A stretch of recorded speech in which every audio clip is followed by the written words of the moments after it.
When I first joined Omnicorp, I was convinced I had landed in the coolest startup ever. Open floor plans with plants everywhere, beanbags scattered around, ping-pong tables in one corner, free artisanal coffee, and motivational posters screaming things like, innovate or evaporate, and think outside the inbox. It looked perfect on Instagram. But reality hit fast and hard. The office was a toxic playground disguised as a modern workspace. Most of the employees were millennials, bright, ambitious, creative, and full of energy. But all that energy was trapped under a thick layer of fear. The fear? Mr. Hargrove. Hargrove was a master manipulator.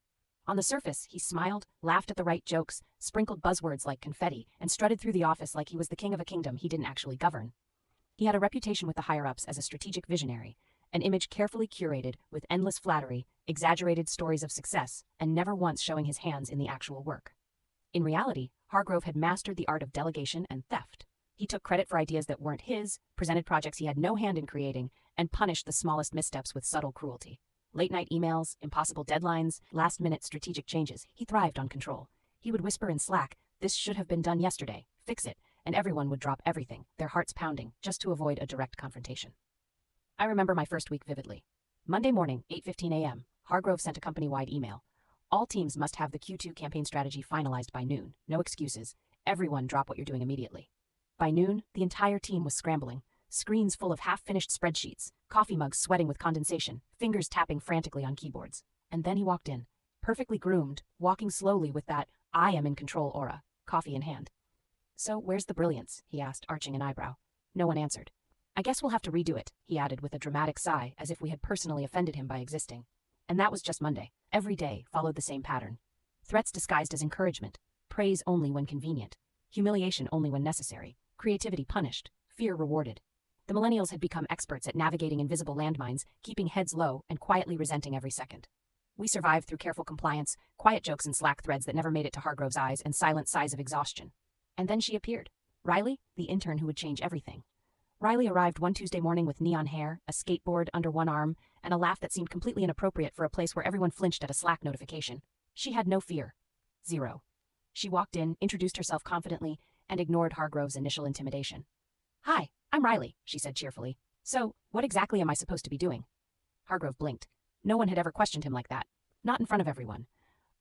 You'll help with strategy, assist the team," he stammered. Riley smiled. "Cool. Could you clarify what that entails? I just want to make sure I'm aligned with the goals." The office froze. Every millennial employee nearly dropped their coffee. Hargrove, visibly shaken, muttered something about process alignment and walked away. From her first day, Riley began subtly dismantling the chains of fear. She asked questions, suggested improvements, and laughed openly at some of Hargrove's ridiculous motivational speeches. And the team? They started to notice. Small smiles appeared. Eyes met across the office with tiny glimmers of hope. Maybe, just maybe, they didn't have to be scared all the time. By the end of her first week, Hargrove had been publicly corrected twice by Riley. Politely, professionally, and effectively. Each time, the millennials saw something they hadn't dared to imagine. Someone could stand up to him and survive. The first subtle cracks had appeared in the armor of fear. And Riley wasn't even trying yet. By the start of Riley's second week, the atmosphere in the office had shifted in subtle but unmistakable ways. Hargrove, who had previously commanded the room with the sheer weight of fear, now seemed slightly off balance. He walked faster, checked Slack obsessively, and even peeked around corners to see what Riley was doing. The millennials had started noticing that she didn't flinch at his presence. Some even quietly smiled when he passed by, something that would have been unthinkable before. It all began on a seemingly ordinary Wednesday.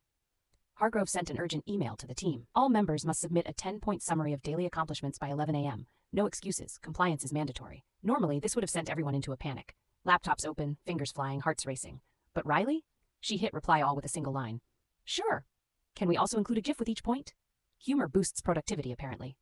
The Slack thread exploded. One teammate posted a cat typing furiously on a laptop. Another posted Leonardo DiCaprio raising a glass. Task completed. Even a GIF of a dramatic Shakespearean faint appeared. The millennials stifled laughter, something they hadn't dared to do in months. Hargrove stormed in, face turning a shade of red usually reserved for boiling lobsters. "Why? What is this nonsense?" he barked. "This is work." Riley leaned back in her chair, perfectly calm. "Yes, this is work. And it's done. All tasks summarized, all points accounted for. The humor? Optional. But morale is essential." Hargrove sputtered, opened his mouth, closed it, and walked away, muttering about inefficiency. For the first time, the office didn't shrink under his glare. That same week, Riley started challenging his policies openly, but tactfully. She questioned redundant meetings, clarified vague instructions, and suggested workflow improvements that were faster and more transparent. Each time, the team watched in awe as Hargrove's attempts to assert dominance crumbled. The turning point came during a project handoff. Hargrove had assigned Riley the impossible task: redesign the onboarding process for new hires by the next morning, alone with zero guidance. Normally, this would have been a panic-inducing nightmare. Riley, however, did something extraordinary. She called the team together, divided the tasks logically, created a mini timeline, and added a fun checkpoint for every completed milestone. By 8 a.m. the next day, the onboarding redesign was not only done but better than anyone expected, and Hargrove had nothing to add. The team started talking quietly. One of the older millennials whispered, "Did you see that? She actually made him useless." And that was only the beginning. Within days, Riley had sparked small, courageous acts across the office. Team members began submitting realistic deadlines instead of panic-driven ones, correcting errors that Hargrove tried to take credit for, sharing ideas openly in meetings without fear of immediate criticism. Hargrove, sensing the shift, became paranoid. He started shadowing Riley, questioning every minor decision and sending frantic late-night emails. Yet Riley handled everything with quiet authority, never aggressive, never disrespectful. She relied on facts, clarity, and collaboration, tools Hargrove had never mastered. Then came the first major confrontation, a client call where Hargrove attempted to lead but flubbed the timeline, misrepresented deliverables, and tried to claim Riley's process optimization as his own. Riley calmly corrected him, presenting clear data and charts she had prepared. The client praised the efficiency, and Hargrove sat silently, the color drained from his face. The millennials quietly high-fived each other under the table. For once, the tyrant looked powerless, and the team felt electric, almost drunk on freedom. By the end of the week, small acts of rebellion had multiplied. Emails included gentle, humorous corrections. Slack channels filled with memes and jokes referencing the ridiculousness of Hargrove's rules. Team members dared to pause during meetings, ask questions, and even laugh out loud, tiny victories that Riley had quietly nurtured. Hargrove had no idea what was happening. He had trained the team for years to obey without question, and now one fearless intern had turned the office upside down.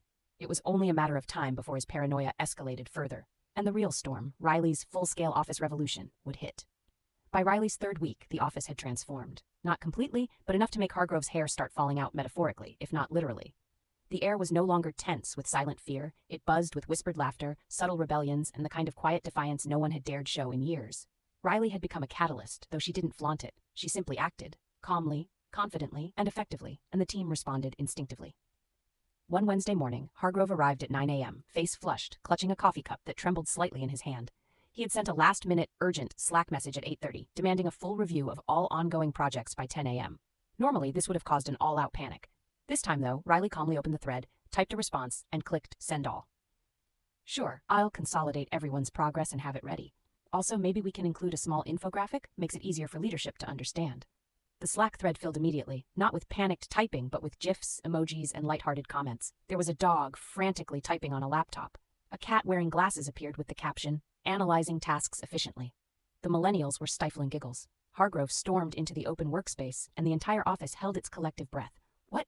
What is this?" he bellowed, pointing at his screen. "This is nonsense. Why are there animals?" Riley looked up, calm and unbothered. "Because humor boosts productivity and morale. Also, the tasks are summarized perfectly." Hargrove opened his mouth, closed it, fumed, and retreated to his office, muttering something about insubordination and unprofessional behavior. The millennials, who had previously worked like ghosts under his shadow, started quietly whispering, "She's right. We can actually do this without fear." From that day, Riley's influence grew exponentially. She began questioning Hargrove's absurd policies, like the mandatory Fun Friday challenges, which everyone had silently hated. Instead of following orders, she surveyed the team, asking what fun actually meant. Within hours, the team had voted, designed games, and created mini-competitions, all without Hargrove's input.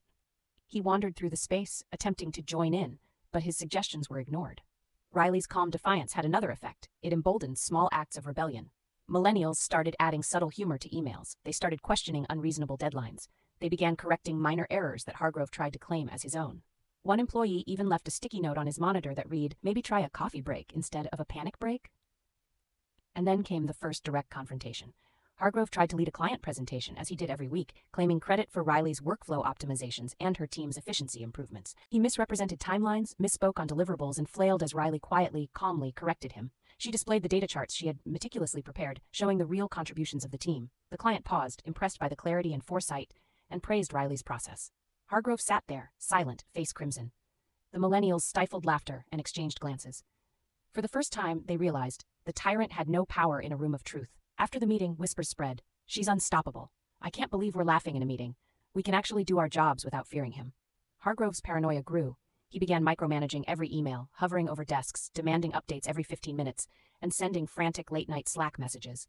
Riley ignored most of it, calmly delegating, keeping the team motivated, and letting Hargrove dig his own increasingly frantic hole. The tipping point occurred on a Friday afternoon. Hargrove called an emergency all-hands meeting, trying to reassert authority. He started pacing, yelling about deadlines, accountability, and loyalty, and attempting to shame the team into submission. Riley raised her hand.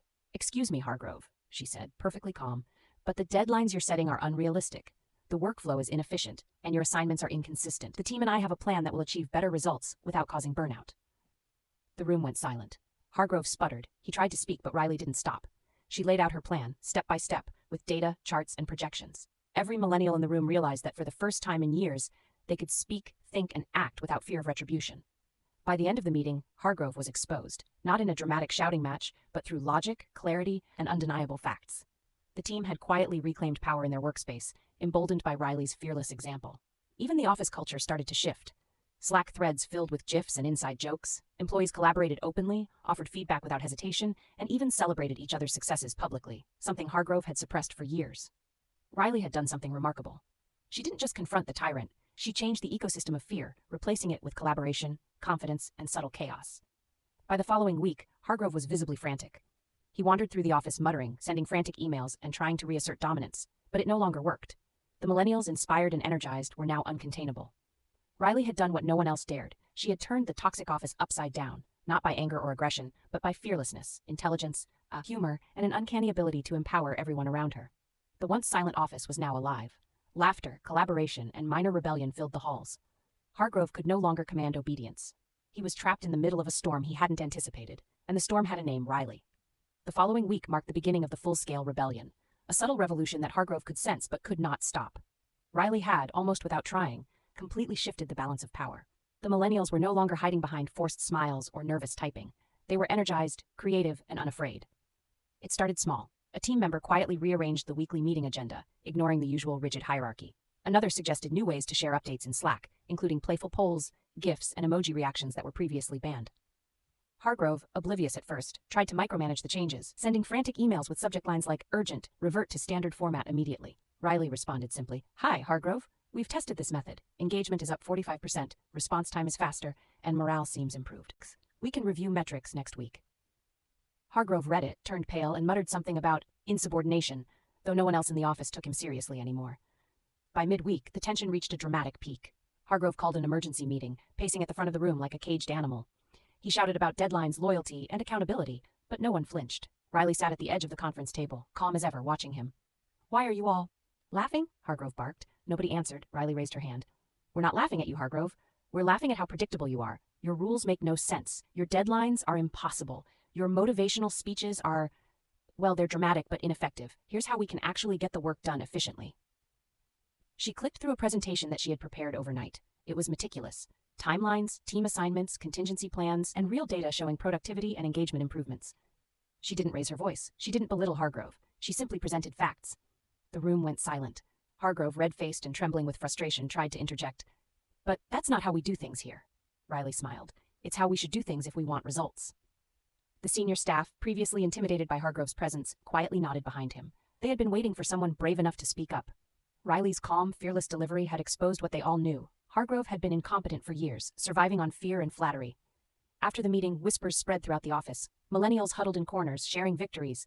One employee whispered, "She just told him how it is, and he can't do anything about it." Another laughed softly, "I can't believe we're actually smiling at work again." Hargrove, meanwhile, began a series of desperate maneuvers. He tried intimidating emails, passive-aggressive Slack messages, and even public scolding in smaller meetings. But Riley anticipated everything. She never confronted him aggressively. She simply let his incompetence speak for itself. She backed her team up, ensured documentation was clear, and celebrated each small victory, no matter how minor. The next major twist came with a client presentation. Hargrove, trying to reassert himself, attempted to claim credit for a project Riley had completely redesigned. He stumbled over the timeline, misrepresented deliverables, and looked increasingly panicked. Riley quietly stepped in. Actually, the team implemented a new workflow last week that accelerated the process and improved accuracy. Here's the report. She displayed a detailed, professional report, complete with charts and metrics. The client, impressed, praised the team's efficiency and foresight, clearly attributing the success to Riley's organization. Hargrove went silent, unable to argue. The millennials exchanged triumphant smiles under the table. For once, the tyrant had no words. By the end of the week, the office culture had shifted dramatically. Slack threads were filled with humor, memes, and celebrations of small wins. Team members openly contributed ideas without fear of criticism. Collaboration flourished. Productivity soared. Hargrove, desperate and increasingly paranoid, could no longer command obedience. The tipping point came on Friday afternoon, during another all-hands meeting. Hargrove tried to intimidate the team again, pacing aggressively, raising his voice, and attempting to scare everyone into submission. Riley calmly stood, hands folded, and addressed him. Your rules have created fear, inefficiency, and resentment. Here's a new workflow that works better, respects the team's skills, and achieves results faster. Your input is welcome, but the structure is non-negotiable because it works. The room went silent. Every employee realized something profound. Hargrove had lost control. For years, his power had been absolute, but Riley had exposed his incompetence without a single raised voice or humiliation. She had shifted the ecosystem of fear into one of trust, collaboration, and quiet defiance. Hargrove left the meeting looking bewildered. He muttered about reviewing the plan later, but everyone knew it was over. The millennials had reclaimed their workspace. Riley had sparked a movement that changed the culture completely. And from that day forward, Hargrove was no longer feared, he was tolerated. By the start of the following week, the office had transformed in ways Hargrove didn't fully understand. The energy in the room had changed. No more nervous typing, no more cautious glances at his office door. People spoke openly, laughed freely, and collaborated without hesitation. Slack channels were filled with witty memes, emoji-laden updates, and small jokes referencing the absurdity of past rules. Even the beanbags, once purely decorative, had become impromptu strategy zones for brainstorming sessions led by Riley. Hargrove, meanwhile, was unraveling. He wandered the office with a permanent frown, constantly checking Slack, reading emails multiple times, and muttering under his breath about insubordination and lack of respect. He attempted to micromanage every minor task, hovering over desks, repeatedly asking for status updates, and sending urgent messages at 11:30 p.m., thinking the team would panic as usual. But the millennials had learned something critical from Riley. They no longer had to fear him. One morning, Hargrove called another emergency meeting. He paced at the front of the room like a caged animal, face flushed, coffee cup trembling in his hand. Team, he barked, I need everyone's weekly reports on my desk in the next hour. I mean it. No excuses. Riley raised her hand, as calm as ever. Hargrove, the reports are already compiled, and the workflow improvements I implemented last week have made the process more efficient. We could review them together, but I don't see the need for panic. A nervous silence fell over the room. The millennials glanced at one another, hardly believing what they were witnessing. Hargrove's face contorted in disbelief. Panic? You're not taking this seriously. Riley smiled faintly. I am taking it seriously, but I'm also taking the team seriously. Constant fear doesn't make people efficient, it makes them scared. Hargrove sputtered, trying to argue, but Riley continued presenting the reports, highlighting key metrics, timelines, and outcomes. Every point she made was backed by evidence. Every workflow she improved was documented. The room of millennials watched silently, amazed. This was the first time anyone had called him out on incompetence without screaming or cowering, and the result was devastating. Hargrove had no answer. By the afternoon, whispers of quiet rebellion had multiplied into bold actions. Employees openly questioned deadlines, suggested changes to internal processes, and even corrected minor mistakes Hargrove tried to claim as his own. One employee sent a Slack message saying, I implemented Riley's new workflow and cut 3 hours off my project. Thanks. Hargrove read it, turned red, and muttered, This isn't allowed, before storming off. The tipping point came during a client call.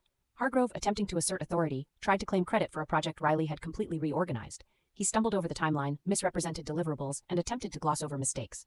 Riley calmly stepped in. Actually, she said, the team implemented a new workflow last week that accelerated the project and improved accuracy. Here's the documentation. She displayed a detailed presentation, including charts, timelines, and team contributions. The client paused, impressed.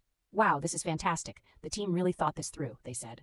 Hargrove sat silently, unable to intervene. The millennials in the room shared a triumphant, quiet smile. They had witnessed the tyrant fail publicly for the first time. After the call, Riley gathered the team. You did this, she said. All of you. The office works because you're competent and creative. Hargrove is not stopping us. He's irrelevant if we do our jobs properly. By the end of the week, the office had transformed completely. Hargrove no longer commanded fear. He commanded nothing. Meetings were productive, emails were clear and humorous, and Slack threads were collaborative rather than tense. Even the mandatory Fun Friday had evolved into genuine engagement activities designed by the team, without Hargrove's micromanagement. Hargrove, desperate, tried everything to regain control. He sent passive-aggressive emails, demanded status updates every 15 minutes, and even attempted to intimidate Riley directly in front of the team. Riley, however, anticipated every move. She documented everything meticulously, delegated effectively, and let his panic and incompetence speak for themselves. Finally, Hargrove made the fatal mistake. He tried to publicly take credit for Riley's workflow improvements during an all-hands meeting. Riley calmly presented all documentation, showing the team's contributions, timelines, and measurable improvements. Every senior employee present could see the truth. Hargrove's bluff had been exposed, his incompetence laid bare, and the office revolution was complete. From that moment forward, the culture at Omnicorp was unrecognizable. The millennials were no longer scared. They collaborated, laughed, and took pride in their work. Humor and creativity thrived. Riley had transformed a toxic office into a thriving, empowered environment, not by force, but by fearlessness, intelligence, and the courage to stand up to the tyrant. Hargrove remained in the office physically, but his power was gone. He could no longer command obedience, fear, or respect. The team had reclaimed their workplace, and at the center of it all was Riley, the intern who refused to bow to fear, who challenged absurdity with logic and calm, and who showed that even one fearless person could change everything. By the following week, Hargrove's frustration had reached its peak. He wandered the office like a shadow of his former self, muttering to himself, rereading emails for errors that no one else even noticed, and attempting to micromanage every tiny detail. But the office had changed too much. Riley had completely shifted the balance of power. The millennials, once silent and scared, were now bold, collaborative, and even cheeky. It all came to a head on Friday morning. Hargrove called an all-hands meeting, trying to reassert authority one last time. He paced at the front of the room, voice booming, talking about deadlines, accountability, and loyalty as if the mere volume would intimidate everyone. But Riley calmly stood at her desk, observing him. The room was tense, but the team was energized, knowing this was the moment they had been waiting for. "Everyone," Hargrove shouted, "we will follow protocol. I expect complete obedience, or there will be consequences." Riley raised her hand. "Hargrove, may I?" He blinked, clearly unsure if this was allowed. Riley stepped forward and, with a calm but confident voice, laid out everything. How his micromanagement had slowed productivity for years. How his constant fear tactics had reduced creativity and morale. How the team's new workflows, initiated and organized by Riley, had drastically improved efficiency and quality. She showed charts, timelines, and examples of team contributions. The room of employees quietly nodded and murmured in agreement. Hargrove, realizing he could not argue, tried to interject. But Riley continued without pause, highlighting every success the team had achieved despite his leadership. The final blow came when she pulled up a Slack screenshot. Hargrove taking credit for a project Riley had completely reorganized. The client feedback was visible, praising the team's actual work. Hargrove's face turned crimson. He opened his mouth, closed it, and muttered something incomprehensible. The office erupted, not in chaos, but in quiet, confident laughter and applause. The millennials, now emboldened, whispered to each other, "It's over, we're free." From that moment, Hargrove's reign was finished, his authority evaporated, his credibility destroyed. The office culture had been completely reclaimed by the team. They laughed in meetings, collaborated openly, shared ideas freely, and even incorporated humor into work communications. Slack threads overflowed with memes, gifs, and inside jokes that Hargrove could no longer control. The final act of poetic justice came when Hargrove attempted to lead a project meeting the next Monday. Riley quietly presented her optimized plan, showing efficiency metrics and team contributions. Hargrove tried to speak but was quickly corrected, politely, professionally, and unflinchingly. By the end of the presentation, he slumped in his chair, defeated. It was a symbolic end. Hargrove was physically present in the office, but his power, his fear, and his control were gone. The millennials had taken back their space. Productivity soared, morale skyrocketed. And at the center of it all was Riley, the fearless intern who had transformed a toxic workplace into a thriving, empowered environment. Riley didn't just change the office, she changed people.